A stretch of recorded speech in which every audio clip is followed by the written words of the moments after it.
नमस्कार। हमारी इस खास पेशकश 2 बजे दोपहर की 5 बड़ी खबरों में आप सभी का बहुत स्वागत है। मैं गरिमा श्रीवास्तव आपके साथ। इसमें पहली खबर देश की राजधानी दिल्ली से है, जहां 24 जून से संसद का सत्र शुरू हो रहा है, जिसको लेकर यह कहा जा रहा है कि 10 साल बाद पीएम नरेंद्र मोदी के सामने मजबूत विपक्ष है। सत्र से पहले प्रोटेम स्पीकर को लेकर कांग्रेस ने बीजेपी को घेरा है। कांग्रेस नीट क्रिमिनल लॉ पर संसद में हंगामा करेगी। वहीं दूसरी खबर बिहार से है, जहां प्री मानसून में ही बिहार के 3 पुल धराशायी हो गए, जो बिहार के नीतीश और गठबंधन सरकार की पोल खोलती हुई नजर आ रही है।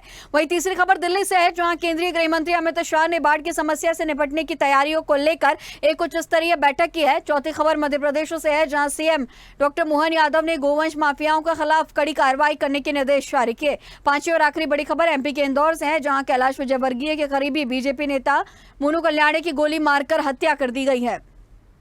तो इस 5 विंडो के जरिए हम आपको 5 बड़ी खबर दिखा रहे हैं, जिसमें पहली खबर अब बस सेशन से जुड़ी हुई होगी।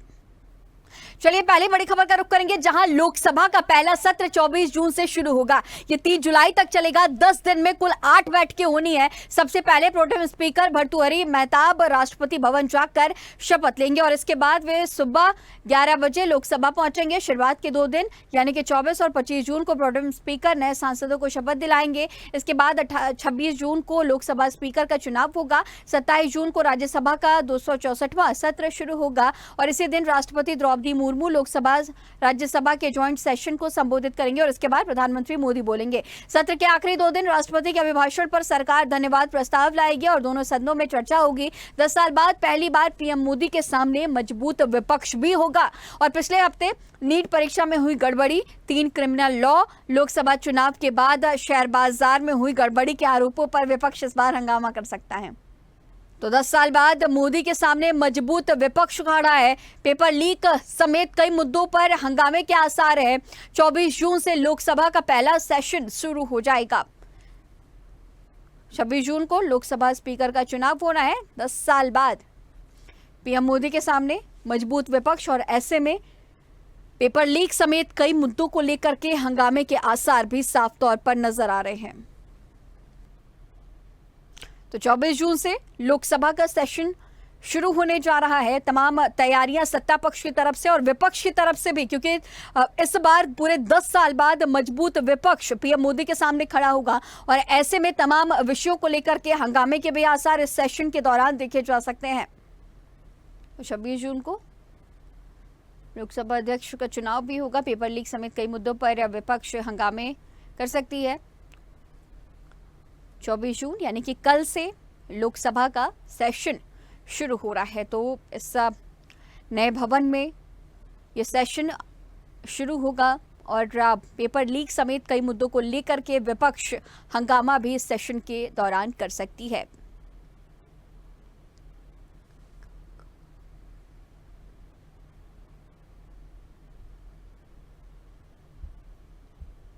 कई अहम मुद्दे होने वाले हैं। नीट भर्ती परीक्षा में गड़बड़ी और इसके साथ ही नेट भर्ती परीक्षा में गड़बड़ी और यूजीसी नेट की परीक्षा में गड़बड़ी और नीट भर्ती परीक्षा में गड़बड़ी, साथ ही साथ तमाम विषयों को लेकर के, किसानों के मुद्दों को लेकर के, युवाओं के मुद्दों को लेकर के विपक्ष ने पूरी तैयारियां कर ली हैं और हंगामे के आसार साफ तौर पर नजर भी आ रहे हैं। तो कल से सेशन की शुरुआत हो जाएगी। 24 जून में लोकसभा का ये पहला सेशन होगा। 26 जून को लोकसभा स्पीकर का चुनाव भी होना है। तमाम तैयारियों और 10 साल बाद पीएम मोदी के सामने मजबूत विपक्ष खड़ा है। और इसी खबर पर तमाम जानकारियों के साथ दिल्ली से हमारी सहयोगी तनु हमारे साथ जुड़ चुकी हैं। तनु, तमाम तैयारियां लोकसभा के सत्र को लेकर के हो चुकी है। लोकसभा चुनाव के बाद इस भवन में भी पहला सेशन होने वाला है और इसके साथ ही विपक्ष ने पूरी तैयारियां कर ली है, चाहे वो पेपर लीक का मुद्दा हो, चाहे महंगाई का मुद्दा हो, चाहे बेरोजगारी का मुद्दा हो। तमाम मुद्दों को लेकर के विपक्ष ने पूरी तैयारियां कर ली है। सेशन में हंगामे के भी आसार साफ तौर पर नजर आ रहे हैं। जी बिल्कुल गरिमा, देखिए कल 18वीं लोकसभा का जो सत्र है वो शुरू हो जाएगा और 11 बजे जो है वो भर्तृहरि जो है वहां पर पहुंचेंगे। उससे पहले वो राष्ट्रपति भवन में शपथ लेंगे और उसके बाद प्रधानमंत्री मोदी और कैबिनेट के जो मंत्री हैं वो शपथ लेंगे। साथ ही जिस तरीके से आपने भी जिक्र किया गरिमा की जो इस बार मुद्दे हैं वो बहुत ज्यादा है, चाहे महंगाई का मुद्दा हो, चाहे नीट परीक्षा का मुद्दा हो, चाहे अब 3 क्रिमिनल लॉ का जिक्र जो है वो कांग्रेस लगातार कर रही है, शेयर बाजार में गड़बड़ी का जो मामला है, तो ये तमाम मुद्दे हैं जिसको लेकर विपक्ष जो है इस बार सत्ता पक्ष को जरूर घेरेगा, क्योंकि 10 साल बाद जो है वो विपक्ष काफी मजबूत स्थिति में दिख रहा है। जिस तरीके से प्रॉम्प्टम स्पीकर बनाया गया उसको लेकर भी जो विपक्ष है वो लगातार हमलावर हो रहा है। वो कह रहे हैं कि जिसका कार्यकाल सबसे ज्यादा लंबा था, जो सबसे ज्यादा सीनियर था, उसको बनाना चाहिए था और भर्तृहरि को बनाने के हम लोग जो है वो खिलाफ है। तो विपक्ष इसके खिलाफ भी नजर आ रहा है। वहीं जिस तरीके से स्पीकर और डिप्टी स्पीकर की बात चल रही थी, तो स्पीकर का तो जहां तक है वो जो सूत्रों से जानकारी है कि वो बीजेपी का ही स्पीकर होगा, लेकिन डिप्टी स्पीकर की अगर बात करें तो उसके लिए जो टीडीपी है और वो भी लगातार जो है वो मांग कर रही थी, जो जानकारी हमें मिल रही थी सूत्रों के हवाले से। वहीं विपक्ष भी इस बार डिप्टी स्पीकर की मांग कर रहा है और जो परंपरा भी रही है, हालांकि पिछली बार कोई भी डिप्टी स्पीकर नहीं था, लेकिन इस बार जिस तरीके से मजबूत स्थिति में विपक्ष है तो कहीं ना कहीं सत्ता पक्ष से इस बार जरूर सवाल भी होंगे तमाम मुद्दों पर और इस बार हंगामे के पूरे आसार बने हुए हैं। जिस तरह से तनु आप जिक्र कर रही हैं कि विपक्ष ने पूरी तैयारियां कर ली है और इसके साथ ही पहले भी जब सेशन होते थे, चाहे अगर अब राज्यों की बात करें चाहे फिर लोकसभा और राज्यसभा की बात करें, हंगामे होते ही हैं और कई बार वॉकआउट भी किया जाता है। लेकिन इस बार का जो विपक्ष है वो पूरी मजबूती के साथ खड़ा है, क्योंकि लोकसभा चुनाव के जब परिणाम सामने आए तो हमने देखा कि तमाम तरह के संशय की भी स्थिति बनी थी। कई बार ये बात भी सामने आ रही थी कि पीएम मोदी विपक्ष की भूमिका में आ सकते हैं, लेकिन हालांकि बाद में मैनेजमेंट बेहतर हो गई, एनडीए ने पूरी तरह से मैनेजमेंट बेहतर कर लिया और इंडिया विपक्ष में जरूर चली गई है। लेकिन इस बार का ये जो सेशन है कई मायनों में बेहद खास होने वाला है और जनता के मुद्दों की बात जिस तरह से पूर्व में भी विपक्षी दल करते रहते हैं वो इस बार के पूरे सेशन में भी देखने को मिल सकता है। जी बिल्कुल गरिमा, जिस तरीके से आपने जिक्र किया वो बिल्कुल सही बात है, क्योंकि 10 साल बाद एक लंबे समय के बाद जो है वो विपक्ष मजबूत स्थिति में दिखाई दे रहा है। और जिस तरीके से पिछले हफ्ते की अगर हम बात करें, नीट का मुद्दा जिस तरीके से देश भर में विरोध प्रदर्शन देखा जा रहा है, दिल्ली में उसको लेकर विरोध प्रदर्शन जो है वो देखा जा रहा है, वही तमाम जो मुद्दे हैं, चाहे दिल्ली के मुद्दे हो चाहे और राज्यों के मुद्दे हो, पूरे देश भर के मुद्दे इसमें उठाए जाएंगे। और जिस तरीके से हम देखते भी आए कि अक्सर जब है हंगामे के आसार होते हैं और हंगामा होता भी है, लेकिन पिछली बार डिप्टी स्पीकर नहीं था, लेकिन इस बार डिप्टी स्पीकर की भी लगातार जो है वो मांग की जा रही है।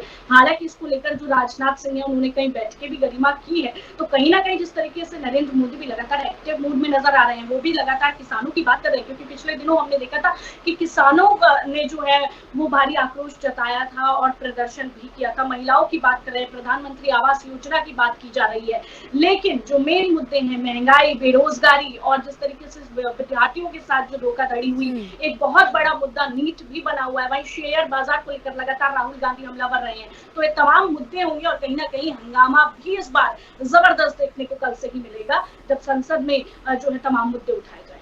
ठीक है तनु, तमाम जानकारियों के साथ बने रहने के लिए आपका बहुत शुक्रिया। तो 10 साल बाद मोदी के सामने ये मजबूत विपक्ष खड़ा है। चलिए अगली बड़ी खबर का रुख करेंगे, जहां बिहार के पूर्वी चंपारण जिले के घोड़ासहन प्रखंड में शनिवार की रात एक निर्माणाधीन पुल ध्वस्त हो गया।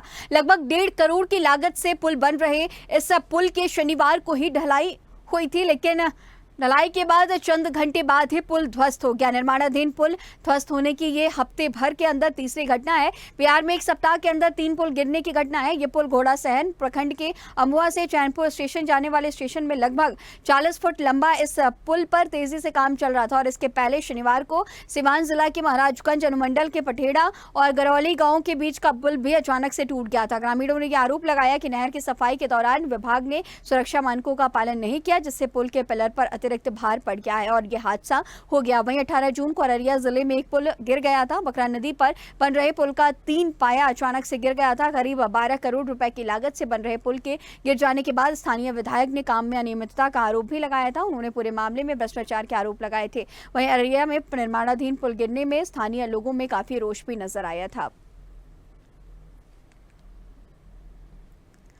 और इसी खबर पर तमाम जानकारी के साथ बिहार से हमारे ब्यूरो चीफ धर्मेंद्र कुमार हमारे साथ जुड़ चुके हैं। धर्मेंद्र, अब जिस तरह से देखा जा रहा है कि अभी मानसून पूरी तरह से आया भी नहीं है, लेकिन जो निर्माणाधीन पुल है वो ध्वस्त होते हुए नजर आ रहे हैं। ऐसे में तमाम जो बिहार को लेकर के तमाम सवाल खड़े किए जाते हैं, क्योंकि जब भी कोई भी निर्माणाधीन कार्य होता है, हमने बिहार राज्य में सबसे ज्यादा देखा है कि यहाँ पर जो पुल होते हैं वो ध्वस्त हो जाते हैं। और अब अभी मानसून अभी आया भी नहीं बेहतर तरीके से, लेकिन पुल के ध्वस्त होने के मामले लगातार सामने आ रहे हैं। सरकारों की पोल, गठबंधन के सरकार की पोल भी खुलती हुई कहीं ना कहीं नजर आ रही है। एक लंबी सूची है। बिहार में पुल गिरना मुझे नहीं लगता है कि कोई बड़ी बात मानी जा रही है, यह साधारण बात मानी जा रही है। जिस तरह से मैं थोड़ा सा पीछे लेके चलता हूँ, सबसे बड़ी पुल भागलपुर जिले के सुल्तानगंज गंगा नदी ब्रिज, वो उसमें 3 से 4 पाया गिर गया था। वो सबसे बड़ी घटना है और उसमें तमाम सरकार विपक्ष दोनों आमने सामने थे। मुझे नहीं लगता था कि कहीं कुछ उसमें हुआ होगा। तो इस तरह से जो आप तो देखा जाए कि सिवान की घटना, अररिया की घटना और कल की घटना जो है मोतिहारी जिले की, वो घोड़ासन प्रखंड के क्षेत्र में निर्माणाधीन पुल गिर जाना 1.5 करोड़ की लागत से, तो कहीं न कहीं प्रशासनिक चूक मानी जाती है। उसमें लोगों का कहना है, स्थानीय लोगों का कहना है कि गुणवत्ता का अभाव काफी देखी जाती है, जबकि अनियमितता होती है कि उसकी शिकायत वरीय पदाधिकारी को भी दी जाती है, लेकिन सूचना के आधार पर कार्रवाई नहीं की जाती है। यही कारण है कि पुल में अनियमितता का लगातार दौर जारी है और गिरने का भी दौर जारी है। सबसे बड़ी बात यह है कि स्थानीय विधायक से मंत्री भी इसमें गुणवत्ता की बात तो नहीं, अनियमितता की बात स्वीकार करते हैं, लेकिन उसके बाद वही ढाक के 3 बात होती। जब निर्माणाधीन पुल गिर जाती है तो पूरा शोर शराबा होता है, जांच की बात होती है, कल जांच होगी, उसमें जो भी दोषी पाए जाएंगे उसको सस्पेंड कर दिया जाएगा, निलंबन कर दिया जाएगा। लेकिन अभी तक में जो स्थिति सामने आई है, बस एक बयानबाजी के सिवा कुछ नहीं है। यही कारण है कि पुल निर्माण में जिस तरह से अनियमितता बढ़ती जाती है और बढ़ती जा रही है, और यही कारण है कि रोक लगाना असंभव है। जबकि मानसून सत्र आने के बाद अगर बरसात आती है तो स्वाभाविक रूप से वर्षा के दिनों में पुल का जो धंसना स्वाभाविक होगा, लेकिन मानसून के पूर्व इस तरह की घटनाएं हो जाना दुर्भाग्य है। और 15 दिन के भीतर 2 पुल निर्माणाधीन पुल गिर जाना, ये सबसे बड़ी बात है नहीं, बल्कि कहीं न कहीं भ्रष्टाचार की आंच उसमें आती है, दिखाई पड़ती है। यही कारण है कि इस तरह की आए दिनों बिहार में पुल गिरना की शिकायत आती है, लेकिन जांच तो होती है, वो जांच लाल फीताशाही बनकर रह जाती है। ठीक है धर्मेंद्र, तमाम जानकारियों के साथ बने रहने के लिए आपका बहुत शुक्रिया। तो एक और निर्माणाधीन पुल बिहार में ध्वस्त हुआ है। चलिए अगली बड़ी खबर का रुख करेंगे, जहां देश में मानसून ने एक बार फिर से रफ्तार पकड़ ली है। बिहार के बाद अब यूपी में भी इसकी एंट्री हो चुकी है। दिल्ली में भी मानसून का बेसब्री से इंतजार हो रहा है। मानसून की भारी बारिश से कई इलाके बेहद प्रभावित हो जाते हैं और इससे निपटने के लिए केंद्र सरकार ने तमाम तैयारियां भी तेज कर ली हैं। केंद्रीय गृह मंत्री अमित शाह एक्टिव हो चुके हैं और देश में बाढ़ प्रबंधन की तैयारियों की समीक्षा के लिए उन्होंने दिल्ली में उच्च स्तरीय बैठक भी की। इस दौरान गृह मंत्री ने बाढ़ से निपटने की तैयारियों का जायजा भी लिया। उन्होंने अधिकारियों को जरूरी दिशा निर्देश भी दिए। आपको ये भी बता दें कि हर साल मानसून के बारिश के कारण विभिन्न नदियों के जलस्तर में वृद्धि के चलते बिहार, असम और अन्य पूर्वी राज्यों के कई क्षेत्र जलमग्न हो जाते हैं। उत्तराखंड, हिमाचल प्रदेश, सिक्किम और कुछ अन्य राज्यों में भी मानसून के दौरान भूस्खलन और बारिश से जुड़ी समस्याएं देखने को मिलती हैं। तमिलनाडु, केरल और जम्मू कश्मीर में भी हाल के वर्षों में बाढ़ आई है और ऐसे ही हालात से निपटने को लेकर अमित शाह ने अहम बैठक की। इस दौरान केंद्रीय जल शक्ति मंत्री CR पाटिल और गृह राज्य मंत्री नित्यानंद राय भी शामिल हुए। इनके अलावा गृह मंत्रालयों और विभागों के सचिव, जल संसाधन, नदी विकास और नदी संरक्षण, पृथ्वी विज्ञान, पर्यावरण, वन और जलवायु परिवर्तन, सड़क परिवहन और राजमार्ग अधिकारी भी मौजूद रहे।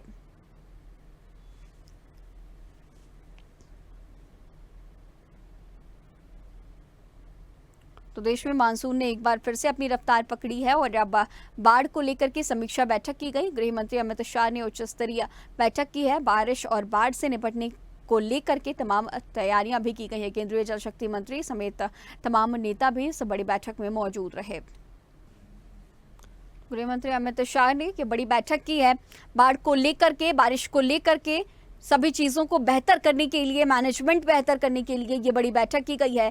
क्योंकि अब मानसून का दौर देखा जा रहा है। मानसून ने अलग अलग राज्यों में एंट्री ले ली है और बारिशों से, बाढ़ से निपटने की तैयारियों को लेकर के चर्चा की गई, बड़ी बैठक की गई है। केंद्रीय जल शक्ति मंत्री भी और इसके साथ ही तमाम मंत्री इस बड़ी बैठक में मौजूद रहे। और इसी खबर पर तमाम जानकारी के साथ दिल्ली से हमारे सहयोगी इरफान हमारे साथ जुड़े हुए हैं। इरफान, अब समीक्षा बैठक तमाम विषयों को लेकर के और इसके साथ ही बारिश और बाढ़ से निपटने की तैयारियों को लेकर के चर्चा की गई है। फिलहाल क्या कुछ अपडेट? जी हाँ गरिमा, अगर बात करें दिल्ली मानसून को लेकर, मानसून जिस तरह देश में भीषण गर्मी के बाद अब मानसून ने दस्तक दे दी है। बिहार के बाद अब यूपी में भी मानसून ने जिस तरह दस्तक दी है, इसको लेकर कहीं ना कहीं गृह मंत्री अमित शाह ने जो बैठक बिठाई थी, इस बैठक में जल मंत्री समेत अन्य मंत्री भी शामिल थे, जिसको लेकर आज बैठक में जो निर्णय लिए गए हैं, जो फैसले लिए गए हैं, कहीं ना कहीं बाढ़ से निपटने की तैयारियों को लेकर चर्चा गंभीर की गई है। जिस तरह पिछले साल भी देखा गया था, बाढ़ से प्रभावित जो इलाके थे उनको लेकर वहां व्यवस्थाएं जो है तैयारी की गई है, व्यवस्थाएं की गई हैं जल से निपटने के लिए। अब दिल्ली की बात करें तो दिल्ली में भी मानसून का बेसब्री से इंतजार हो रहा है। जिस तरह पिछली बार यमुना नदी में उबाल देखने को मिला था, दिल्ली की कई सड़कों पर जल भराव देखने को मिला था, उसको लेकर भी कहीं ना कहीं चिंताजनक चर्चा की गई है। और उसी विषय पर आज जिस तरह की बैठक की गई है, उस बैठक में यही निर्णय लिया गया है, जल से जिस तरह बाढ़ से निपटने की तैयारियों को लेकर चर्चा की गई है। ठीक है इरफान, तमाम जानकारियों के साथ बने रहने के लिए आपका बहुत शुक्रिया।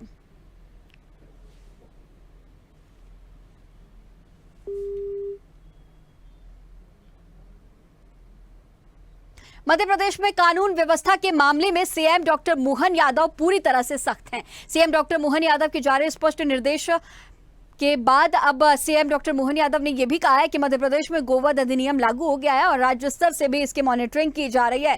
एक महीने में 550 से ज्यादा केस दर्ज किए गए हैं, 7000 से ज्यादा गौ माताओं को बचाया गया, 100 से ज्यादा लोगों के खिलाफ कार्रवाई भी की गई है। आगे भी कार्रवाई जारी रहेगी। गोवंश की हत्या बर्दाश्त नहीं की जाएगी। सरकार ऐसे लोगों के खिलाफ कड़ी कार्रवाई कर सजा दिलाएगी।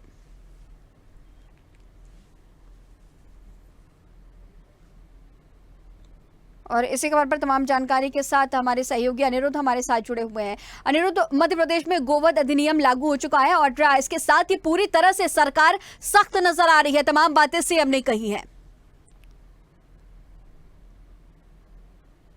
यहाँ पे 40 से ज्यादा गोवंश मृत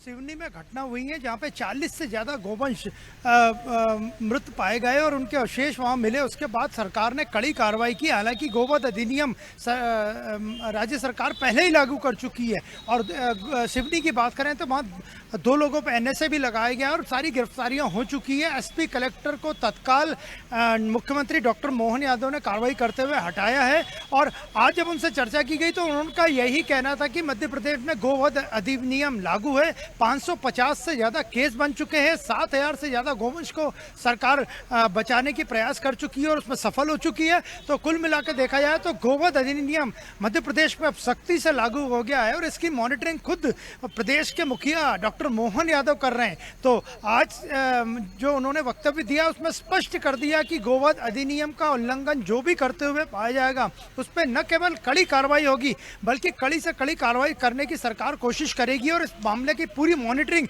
मुख्यमंत्री खुद कर रहे हैं। ठीक है, तमाम जानकारियों के साथ बने रहने के लिए आपका बहुत शुक्रिया। तो मध्य प्रदेश में गोवध अधिनियम लागू हो चुका है और सीएम पूरी तरह से सख्त नजर आ रहे हैं।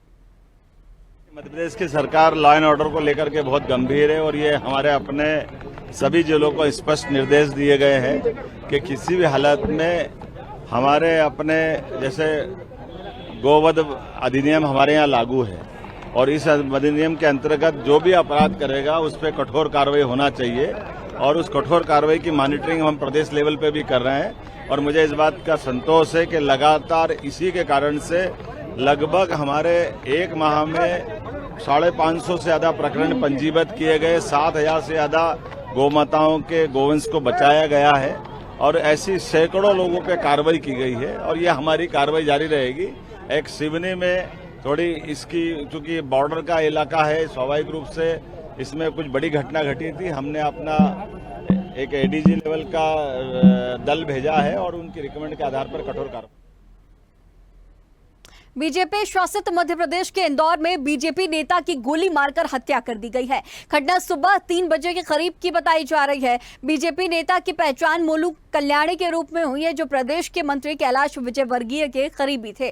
कल्याणी भारतीय जनता युवा मोर्चा के पदाधिकारी भी थे। वारदात को अंजाम देने के बाद अपराधी वहां से फरार हो चुके हैं, जिनकी तलाश में पुलिस छापेमारी लगातार कर रही है। हत्या की जानकारी मिलने के बाद क्षेत्र के बीजेपी नेता कल्याणी के घर पहुंचे। मीडिया रिपोर्ट्स के मुताबिक रविवार 23 जून की सुबह मोनू कल्याणी को गोली मारी गई है और मोनू को उसके साथी अस्पताल लेकर के पहुंचे, जहां उसकी मौत हो गई। घटना एमजी रोड थाना क्षेत्र के चिमनबाग क्षेत्र की है, जहां पुरानी रंजिश के चलते पीयूष और अर्जुन ने गोली मार दी। फिलहाल आरोपी फरार है, जिनकी तलाश लगातार की जा रही है।